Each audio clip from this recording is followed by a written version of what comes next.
Hi everyone, welcome to free job updates. State bank of India నుంచి job notification release అయింది. So ఈ notification సంబంధించిన requirement డీటెయిల్స్ని one by one క్లియర్గా చూద్దాం. వీడియోని స్కిప్ చేయకుండా లాస్ట్ వరకు చూడడానికి ట్రై చేయండి. సో ఈ నోటిఫికేషన్లో ప్రొబేషనరీ ఆఫీసర్కి అయితే హైర్ చేస్తున్నారు. టోటల్గా 1500 వేకెన్సీస్ అయితే ఉన్నాయి. ఎందుకు ఎస్బీఐ పిఓ పోస్ట్ చూస్ చేసుకోవచ్చు అంటే, India's most prestigious banking career ఉంటుంది. డే 1 నుంచి లీడర్షిప్ ఆపర్చునిటీస్ ఉంటుంది, ఎక్సెప్షనల్ గ్రోత్ ఆపర్చునిటీ ఉంటుంది, అట్రాక్టివ్ శాలరీ ఉంటుంది, బెనిఫిట్స్ ఉంటుంది, ఇంటర్నేషనల్ బ్రాంచెస్లో వర్క్ చేసే ఆపర్చునిటీ ఉంటుంది, నేషన్ వైడ్ వర్క్ చేయొచ్చు, world class training, leadership development programmes ఉంటుంది, డిజిటల్ బ్యాంకింగ్ ఎక్స్పీరియన్స్ ఉంటుంది, జాబ్ సెక్యూరిటీ ఉంటుంది, దేశానికి సేవ చేసే ఆపర్చునిటీ ఉంటుంది. సో ఈ నోటిఫికేషన్లో టోటల్గా మనకి 1500 వేకెన్సీస్ అయితే ఉన్నాయి. ఇందులో కేటగిరీ వైజ్ డివైడ్ చేయడం జరిగింది. ఎస్సీ వాళ్ళకి 216 వేకెన్సీస్, ఎస్టీ వాళ్ళకి 108 వేకెన్సీస్, ఓబీసీ వాళ్ళకి 390 వేకెన్సీస్, ఈడబ్ల్యూఎస్కి 114 వేకెన్సీస్, అన్రిజర్వ్డ్కి 588 వేకెన్సీస్, టోటల్గా 1446 వేకెన్సీస్. ఇందులో పీడబ్ల్యూబీడీ క్యాండిడేట్స్కి కేటగిరీ వైజ్ డివైడ్ చేయడం జరిగింది. విఐకి 15 వేకెన్సీస్, హెచ్ఐకి 15 వేకెన్సీస్, ఎల్డీకి 14 వేకెన్సీస్, డిఎన్డీకి 14 వేకెన్సీస్. ఇందులో బ్యాక్లాగ్ వాళ్ళకి ఎస్సీలో 18 వేకెన్సీస్, ఎస్టీలో 36 వేకెన్సీస్, టోటల్గా 54 వేకెన్సీస్ ఉన్నాయి. పీడబ్ల్యూబీడీ కేటగిరీలో హెచ్ఐలో 1 వేకెన్సీ, డిఎన్డీలో 2 వేకెన్సీస్. తర్వాత ఏజ్ లిమిట్ చూసుకుంటే 1 ఏప్రిల్ 2026కి 21 ఇయర్స్ నుంచి 30 ఇయర్స్ లోపు ఉండాలి. ఏజ్ రిలాక్సేషన్ చూసుకుంటే ఓబీసీ నాన్ క్రిమి లేయర్ వాళ్ళకి 3 ఇయర్స్ వరకు ఉంటుంది, ఎస్సీ ఎస్టీ వాళ్ళకి 5 ఇయర్స్ వరకు ఉంటుంది. పీడబ్ల్యూబీడీ క్యాండిడేట్స్కి కేటగిరీ వైజ్ డివైడ్ చేయడం జరిగింది. అన్రిజర్వ్డ్ అండ్ ఈడబ్ల్యూఎస్ వాళ్ళకి 10 ఇయర్స్ వరకు ఉంటుంది, ఓబీసీ వాళ్ళకి 13 ఇయర్స్ వరకు ఉంటుంది, ఎస్సీ ఎస్టీ వాళ్ళకి 15 ఇయర్స్ వరకు ఉంటుంది, ఎక్స్ సర్వీస్ మెన్స్కి 5 ఇయర్స్ వరకు ఉంటుంది. తర్వాత పీడబ్ల్యూబీడీ క్యాండిడేట్స్కి బెంచ్ మార్క్ డిజేబిలిటీ అనేది 40% కంటే ఎక్కువ ఉండాలి. అప్పుడే ఈ పీడబ్ల్యూబీడీ రిజర్వేషన్ అనేది ఎలిజిబుల్ అవుతుంది. తర్వాత number of chances for main ఎగ్జామ్కి, సో మెయిన్ ఎగ్జామ్కి మాక్సిమం అటెంప్ట్స్ అనేది రెస్ట్రిక్షన్ ఉంది. ఇది కూడా కేటగిరీ వైజ్ డివైడ్ చేయడం జరిగింది. అన్రిజర్వ్డ్ ఈడబ్ల్యూఎస్ క్యాండిడేట్స్కి 6 అటెంప్ట్స్ ఉంటుంది, అన్రిజర్వ్డ్ పీడబ్ల్యూబీడీ క్యాండిడేట్స్కి, ఈడబ్ల్యూఎస్ పీడబ్ల్యూబీడీ క్యాండిడేట్స్కి, ఓబీసీ జనరల్ వాళ్ళకి, ఓబీసీ పీడబ్ల్యూబీడీ క్యాండిడేట్స్కి 9 అటెంప్ట్స్ ఉంటుంది. ఎస్సీ పీడబ్ల్యూబీడీ, ఎస్టీ పీడబ్ల్యూబీడీ వాళ్ళకి ఎటువంటి రిస్ట్రిక్షన్స్ అయితే లేదు. అప్లికేషన్ ఫీజు చూసుకుంటే అన్రిజర్వ్డ్ ఈడబ్ల్యూఎస్ ఓబీసీ క్యాండిడేట్స్కి 750 రూపీస్ పే చేయాల్సి ఉంటుంది. ఎస్సీ ఎస్టీ పీడబ్ల్యూబీడీ క్యాండిడేట్స్కి ఎటువంటి అప్లికేషన్ ఫీజు లేదు. ప్రీ ఎగ్జామినేషన్ ట్రైనింగ్ చూసుకుంటే only for SC ST OBC PWBD క్యాండిడేట్స్కి మాత్రమే. మీరు అప్లికేషన్ ఫిల్అప్ చేసేటప్పుడు ప్రీ ఎగ్జామినేషన్ ట్రైనింగ్ అనే ఆప్షన్ని ఎనేబుల్ చేసుకుంటే మాత్రం మీకు ట్రైనింగ్ ప్రొవైడ్ చేయడం జరుగుతుంది, లేకపోతే లేదు. తర్వాత సెలక్షన్ ప్రాసెస్ చూసుకుంటే మనకి 3 ఫేజెస్ ఉంటుంది.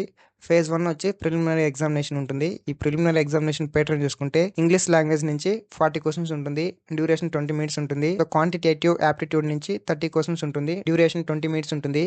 రీజనింగ్ ఎబిలిటీ నుంచి 30 క్వశ్చన్స్ ఉంటుంది, డ్యూరేషన్ 20 మినిట్స్ ఉంటుంది. టోటల్గా 100 క్వశ్చన్స్ ఉంటుంది, 100 మార్క్స్కి డ్యూరేషన్ 1 అవర్ ఉంటుంది. ప్రిలిమినరీ ఎగ్జామ్కి ఎటువంటి కట్ ఆఫ్ అయితే ఉండదు. ఫేజ్ 2 చూసుకుంటే మెయిన్ ఎగ్జామ్. ఈ మెయిన్ ఎగ్జామ్ ప్యాటర్న్ చూసుకుంటే ఇందులో 2 పార్ట్స్ ఉంటుంది, objective test, descriptive paper. So objective టెస్ట్లో మనకి 4 గ్రేడ్స్ ఉంటుంది. గ్రేడ్ 1 వచ్చి రీజనింగ్ అండ్ కంప్యూటర్ యాప్టిట్యూడ్ నుంచి 40 క్వశ్చన్స్ ఉంటుంది, 60 మార్క్స్కి, డ్యూరేషన్ 50 మినిట్స్ ఉంటుంది. తర్వాత గ్రేడ్ 2 వచ్చి డేటా అనాలిసిస్ ఇంటర్ప్రిటేషన్ 30 క్వశ్చన్స్ ఉంటుంది, 60 మార్క్స్కి, డ్యూరేషన్ 45 మినిట్స్ ఉంటుంది. థర్డ్ గ్రేడ్ వచ్చి general awareness economy banking knowledge నుంచి 60 క్వశ్చన్స్ ఉంటుంది, 60 మార్క్స్కి, డ్యూరేషన్ 45 మినిట్స్ ఉంటుంది. ఫోర్త్ గ్రేడ్ వచ్చి ఇంగ్లీష్ లాంగ్వేజ్ నుంచి 40 క్వశ్చన్స్ ఉంటుంది, 20 మార్క్స్కి, డ్యూరేషన్ 40 మినిట్స్ ఉంటుంది. టోటల్గా 170 క్వశ్చన్స్ ఉంటుంది, 200 మార్క్స్కి, డ్యూరేషన్ 3 అవర్స్ ఉంటుంది. డిస్క్రిప్టివ్ పేపర్లో కమ్యూనికేషన్ స్కిల్స్ చూసుకుంటే emails, situation analysis, report writing. So ఇక్కడ మనకి 2 ఆప్షన్స్ ఉంటుంది, దాంట్లో ఒక ఆప్షన్ మాత్రమే మనం సెలెక్ట్ చేసుకోవాల్సి ఉంటుంది. టోటల్గా 3 క్వశ్చన్స్ ఉంటుంది, 30 మార్క్స్కి, ఈచ్ క్వశ్చన్ 10 మార్క్స్ ఉంటుంది, డ్యూరేషన్ 30 మినిట్స్ ఉంటుంది. మెయిన్ ఎగ్జామ్ టోటల్గా మనకి 230 మార్క్స్ ఉంటుంది, డ్యూరేషన్ 3 అవర్స్ 30 మినిట్స్ ఉంటుంది. సెలక్షన్ క్రైటీరియా చూసుకున్నట్లయితే grade 1, grade 2, grade 3, grade 4. So each గ్రేడ్లో మనం క్వాలిఫై అవ్వాల్సి ఉంటుంది. సపోజ్ ఈ గ్రేడ్ 1లో మనకి మాక్సిమం మార్క్స్ 60. జస్ట్ ఊహించుకోండి, క్వాలిఫికేషన్ మార్క్స్ వచ్చి 30 మార్క్స్ అంటే క్యాండిడేట్స్కి 29 మార్క్స్ వచ్చినా కూడా వాళ్ళు క్వాలిఫై కారు. రిమైనింగ్ 3 గ్రేడ్స్లోనూ క్వాలిఫై అయ్యి ఈ ఒక్క గ్రేడ్లో 1 మార్క్లో పోయినా కూడా ఈ మెయిన్ ఎగ్జామ్కి మీరు డిస్క్వాలిఫై అయినట్లే. క్యాండిడేట్స్ నెంబరింగ్ చూసుకుంటే సపోజ్ ఓబీసీ క్యాండిడేట్స్కి 300 వేకెన్సీస్ ఉన్నాయి. ఫైనల్ లిస్ట్కి ఓబీసీ క్యాండిడేట్స్ని 900 క్యాండిడేట్స్ని షార్ట్ లిస్ట్ చేయడం జరుగుతుంది. పెనాల్టీ ఫర్ రాంగ్ ఆన్సర్ చూసుకుంటే 1/4 కండక్ట్ చేయడం జరుగుతుంది. తర్వాత ఫేజ్ 3లో psychometric, group exercise, personal interview conduct చేయడం జరుగుతుంది. ఈ గ్రూప్ ఎక్సర్సైజ్ వచ్చి 20 మార్క్స్ ఉంటుంది, ఇంటర్వ్యూ 30 మార్క్స్ ఉంటుంది, టోటల్గా 50 మార్క్స్ ఉంటుంది. ఫైనల్ సెలక్షన్ చూసుకుంటే ఫేజ్ 2, ఫేజ్ 3 కన్సిడర్ చేసి ఫైనల్ మెరిట్ లిస్ట్ అనేది రిలీజ్ చేయడం జరుగుతుంది. అది ఎలా కన్సిడర్ చేస్తారంటే మెయిన్ ఎగ్జామ్లో 230 మార్క్స్ ఉంటుంది, గ్రూప్ ఎక్సర్సైజ్ ఇంటర్వ్యూలో 50 మార్క్స్ ఉంటుంది. టోటల్‌గా 280 మార్క్స్ ఉంటుంది. దీన్ని 100 మార్క్స్‌కి నార్మలైజేషన్ చేయడం జరుగుతుంది. 230 మార్క్స్‌ని 75గా నార్మలైజ్ చేయడం జరుగుతుంది. 50 మార్క్స్‌ని 25గా నార్మలైజేషన్ చేయడం జరుగుతుంది. సో, ఇక్కడ మెయిన్ కీ రోల్ ఏదంటే ఈ main exam call letter for preliminary ఎగ్జామ్‌కి తర్వాత ఎగ్జామినేషన్ సెంటర్‌లో మీ యొక్క కాల్ లెటర్‌ని కలెక్ట్ చేయరు. లెటర్‌ని చెక్ చేసి సిగ్నేచర్ కానీ, స్టాంప్ కానీ వేయడం జరుగుతుంది. సేమ్ కాల్ లెటర్‌ని మెయిన్ ఎగ్జామ్‌కి తీసుకురావాల్సి ఉంటుంది. అప్పుడే మిమ్మల్ని అలో చేయడం జరుగుతుంది. సో, ఖచ్చితంగా ప్రిలిమినరీ ఎగ్జామినేషన్ కాల్ లెటర్ అనేది మెయిన్ ఎగ్జామ్‌కి తీసుకురావాల్సి ఉంటుంది. తర్వాత మీ పాస్‌పోర్ట్ సైజ్ ఫోటో అనేది కాల్ లెటర్‌లో ఒకటి పేస్ట్ చేయడం జరుగుతుంది. అది కాకుండా అడిషనల్‌గా 2 ఫోటోగ్రాఫ్స్‌ని తీసుకొని రావాల్సి ఉంటుంది. క్యాండిడేట్స్ అప్లై చేసేటప్పుడు ఏ పాస్‌పోర్ట్ సైజ్ ఫోటో ఇస్తారో సేమ్ ఫోటో 8 కాపీస్ ఉండాలి. సాలరీ చూసుకుంటే బేసిక్ వచ్చి 48,480 రూపీస్ ప్రొవైడ్ చేయడం జరుగుతుంది. ఇయర్లీ ఇంక్రిమెంట్ చూసుకుంటే ఫస్ట్ 7 ఇయర్స్ ఇయర్‌కి 2,000 ఇంక్రిమెంట్ చేయడం జరుగుతుంది. నెక్స్ట్ 2 ఇయర్స్ 2,340 రూపీస్ ఇంక్రిమెంట్ చేయడం జరుగుతుంది. నెక్స్ట్ 7 ఇయర్స్ 2,680 రూపీస్ ఇంక్రిమెంట్ చేయడం జరుగుతుంది. సో, ఇది కాకుండా dearness allowances, HRA, CCF, PF అనేది ఇవన్నీ యాడ్ చేయడం జరుగుతుంది.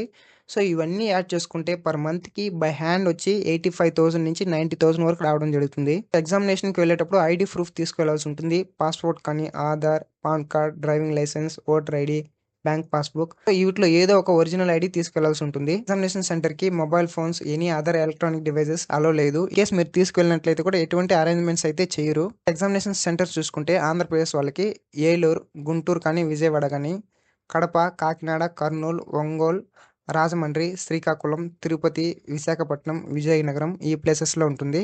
మెయిన్ ఎగ్జామ్ సెంటర్స్ చూసుకుంటే గుంటూరు గానీ, విజయవాడ గానీ, కర్నూలు, విశాఖపట్నం ఈ ప్లేసెస్‌లో కండక్ట్ చేయడం జరుగుతుంది. తెలంగాణ వాళ్ళకి చూసుకుంటే ప్రిలిమినరీ ఎగ్జామ్ వచ్చి హైదరాబాద్, కరీంనగర్, ఖమ్మం, వరంగల్. మెయిన్ ఎగ్జామ్ వచ్చి హైదరాబాద్, ఖమ్మంలో కండక్ట్ చేయడం జరుగుతుంది. టెంటేటివ్ షెడ్యూల్ చూసుకున్నట్లయితే online application opening date, closing date చూసుకుంటే జూన్ 18 నుంచి జూలై 8 వరకు అయితే అప్లై చేసుకోవచ్చు. ప్రిలిమినరీ ఎగ్జామినేషన్‌కి కాల్ లెటర్ ఎప్పటి నుంచి డౌన్‌లోడ్ చేసుకోవచ్చు అంటే July second or third week నుంచి డౌన్‌లోడ్ చేసుకోవచ్చు. ప్రిలిమినరీ ఎగ్జామ్ ఎప్పుడు ఉంటుందంటే ఆగస్ట్‌లో ఉంటుంది. ప్రిలిమినరీ ఎగ్జామ్ రిజల్ట్స్ చూసుకుంటే ఆగస్ట్ అండ్ సెప్టెంబర్‌లో రిలీజ్ చేయడం జరుగుతుంది. మెయిన్ ఎగ్జామ్ కాల్ లెటర్ వచ్చి ఆగస్ట్ అండ్ సెప్టెంబర్‌లో డౌన్‌లోడ్ చేసుకోవచ్చు. మెయిన్ ఎగ్జామ్ వచ్చి సెప్టెంబర్‌లో కండక్ట్ చేయడం జరుగుతుంది. మెయిన్ ఎగ్జామ్ రిజల్ట్స్ అనేది సెప్టెంబర్‌లో గానీ, అక్టోబర్‌లో గానీ రిలీజ్ చేయడం జరుగుతుంది. Call letter for psychometric interview group exercise వచ్చి అక్టోబర్ అండ్ నవంబర్‌లో డౌన్‌లోడ్ చేసుకోవచ్చు. Psychometric test, interview and group exercise వచ్చి అక్టోబర్‌లో కానీ, నవంబర్‌లో కానీ కండక్ట్ చేయడం జరుగుతుంది. ఫైనల్ రిజల్ట్స్ అనేది నవంబర్‌లో కానీ, డిసెంబర్‌లో కానీ రిలీజ్ చేయడం జరుగుతుంది. Pre examination training for SC, ST, OBC, PWBD క్యాండిడేట్స్‌కి జూలైలో కండక్ట్ చేయడం జరుగుతుంది. అది కూడా అప్లికేషన్ ఫిల్అప్ చేసేటప్పుడు ఫ్రీ ఎగ్జామినేషన్ ట్రైనింగ్ ఎనేబుల్ చేసుకుంటారో వాళ్ళకి మాత్రమే ఈ యొక్క ఫ్రీ ఎగ్జామినేషన్ ట్రైనింగ్ అనేది ప్రొవైడ్ చేయడం జరుగుతుంది. తర్వాత సెలెక్ట్ అయిన క్యాండిడేట్స్‌కి జాయినింగ్, ట్రైనింగ్, కెరియర్ పాత్ చూసుకుంటే సెలెక్ట్ అయిన క్యాండిడేట్స్ 3 ఇయర్స్ ఎగ్జిక్యూటివ్ బాండ్ పైన సిగ్నేచర్ చేయాల్సి ఉంటుంది. ఎందుకంటే ఈ 3 ఇయర్స్‌లో సెలెక్టెడ్ క్యాండిడేట్స్ రిజైన్ చేసినట్లయితే వాళ్ళు 2 లాక్స్ అనేది పే చేసి రిలీవ్ అవ్వాల్సి ఉంటుంది. కాబట్టి ఈ బాండ్ పైన సిగ్నేచర్ చేయాల్సి ఉంటుంది. ఇది ఎక్కువ ఆఫ్టెన్‌గా ఎక్కడ చెప్పరు. సో, ఇది ఈ నోటిఫికేషన్ సంబంధించిన రిక్వైర్మెంట్ డీటెయిల్స్. ఎలిజిబుల్ ఉన్న ప్రతి ఒక్క క్యాండిడేట్ అప్లై చేసుకోవడానికి ట్రై చేయండి. ఎలా అప్లై చేసుకోవాలని మన ఛానల్‌లోనే వీడియో పోస్ట్ చేయడం జరిగింది. సో, ఆ వీడియో లింక్ కూడా డిస్క్రిప్షన్‌లో ప్రొవైడ్ చేయడం జరిగింది. ఆ వీడియో చూస్తే మీ స్వతహాగా మీరే అప్లై చేసుకోవచ్చు. ఇలాంటి డైలీ జాబ్ అప్డేట్స్ కోసం మన ఫ్రీ జాబ్ అప్డేట్ ఛానెల్‌ని సబ్స్క్రైబ్ చేసుకోండి. అలాగే బెల్ ఐకాన్‌ని ఎనేబుల్ చేసుకోండి. అలా ఎనేబుల్ చేయడం ద్వారా మేము వీడియోస్ అప్లోడ్ చేసిన వెంటనే మీకు నోటిఫికేషన్ ద్వారా రావడం జరుగుతుంది. ఈ నోటిఫికేషన్ సంబంధించి మీకేమైనా డౌట్స్ ఉన్నట్లయితే కామెంట్ చేయండి. And thanks for watching.